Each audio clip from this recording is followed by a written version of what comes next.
बिस्मिल्लाहिर्रहमानिर्रहीम। नाज़रीन, मेरा नाम हसन अदील है और आप मेरा चैनल देख रहे हैं। नाज़रीन, आज की इस वीडियो का हम आगाज़ करेंगे सुप्रीम कोर्ट से, जहाँ पर एक एनुअल तकरीब का इनेकाद किया गया। इस तकरीब में बहुत ही अहम रहनुमाओं ने तकारीर की। सबसे अहम तकरीर थी चीफ़ जस्टिस उमर अता बंदयाल की। इस तकरीर में उन्होंने बहुत ही अहम पॉइंट उठाए और कुछ मैसेजेस भी डायरेक्ट और इनडायरेक्ट कन्वे किए।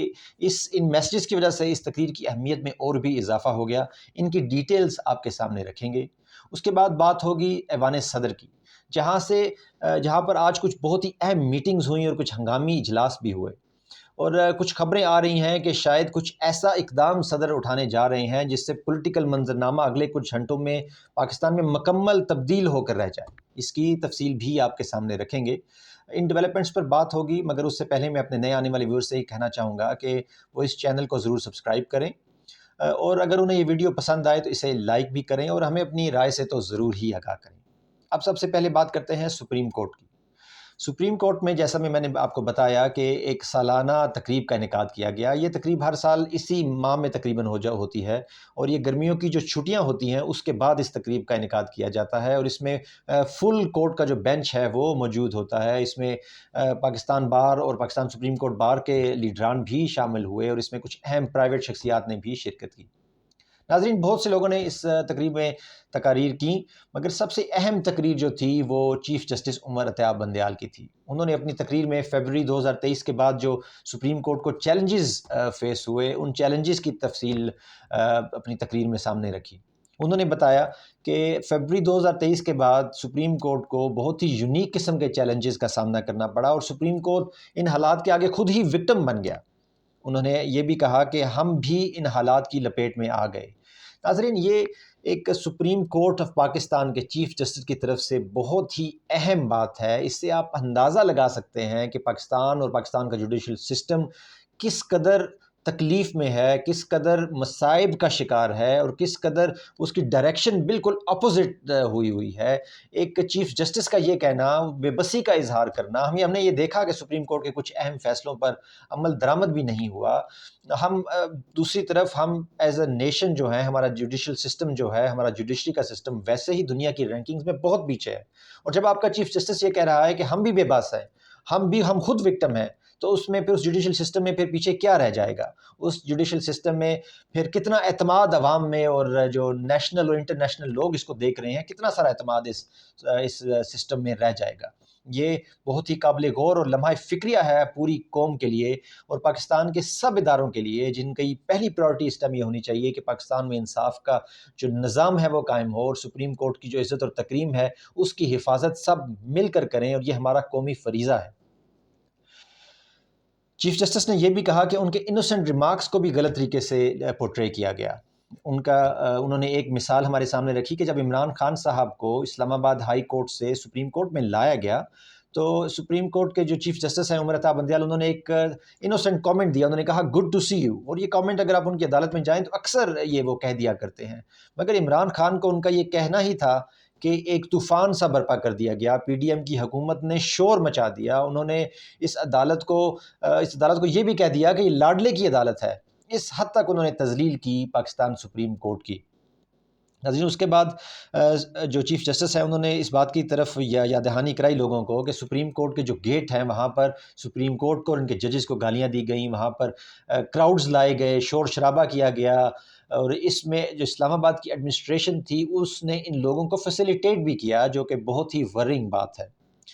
फिर उन्होंने ज़िक्र किया दूसरी अहम चीज़ों का, जिसमें ऑडियो लीक्स का भी ज़िक्र हुआ, जिसमें जो 4-3 का बेंच फॉर्मेशन थी उसके बारे में भी चीफ जस्टिस ने याद दहानी कराई। हमने ये देखा कि जो 4-3 का मामला था वो पहले तो 9 का बेंच था, उसके बाद 5 का बेंच कन्वर्ट कर दिया गया। 4-3 का 7 का बेंच कभी था ही नहीं, मगर फिर भी एक बहुत हंगामा मचाया गया सुप्रीम कोर्ट की तकरीम को, उसकी इज़्ज़त को ख़राब करने के लिए।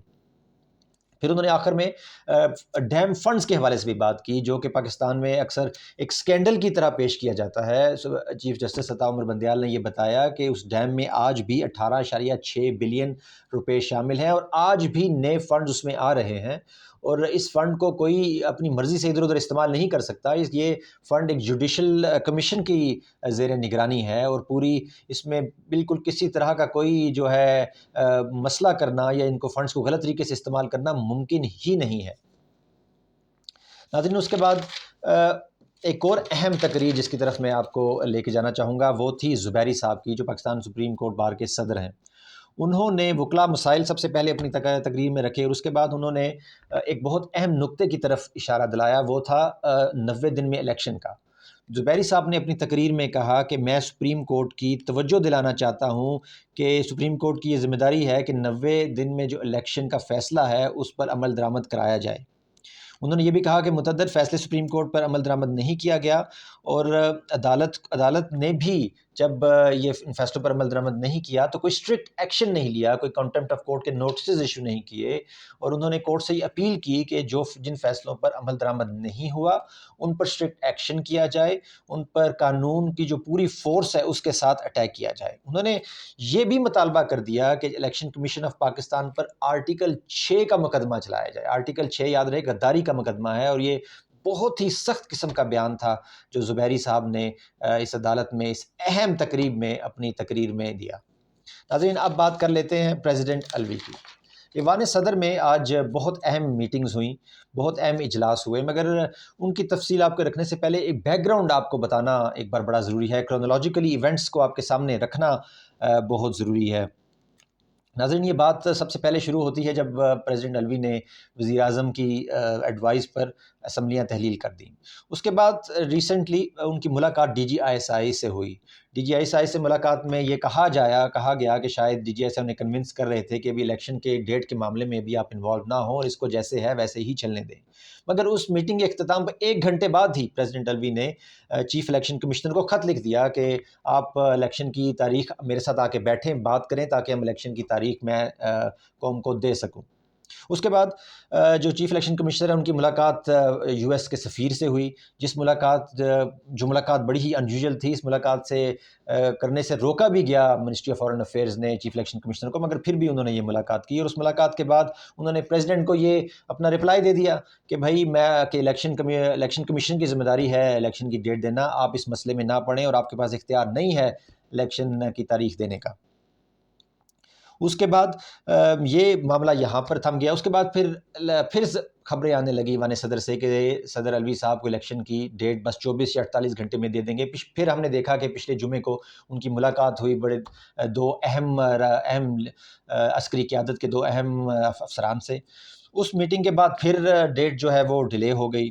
اب پھر آج ملاقات ہوئی ہے ان کی لاء منسٹر کے ساتھ، اور خبریں آ رہی ہیں کہ لاء منسٹر نے انہیں یہ کنونس کرنے کی کوشش کی ہے کہ آپ ابھی اس الیکشن کی ڈیٹ کو نہ دیں اور معاملہ ایسے ہی چلنے دیں، مگر شاید جو عارف الوی ہیں وہ یہ بات مان نہیں رہے۔ پریزیڈنٹ آف پاکستان، یہ خبریں آ رہی ہیں ایوان صدر سے کہ شاید اگلے کچھ گھنٹوں میں الیکشن کی ڈیٹ اناؤنس کر دیں، جس سے سارے کا سارا جو سناریو ہے، پولیٹیکل سناریو ہے، جو منظرنامہ ہے، وہ ہی بدل کر رہ جائے گا۔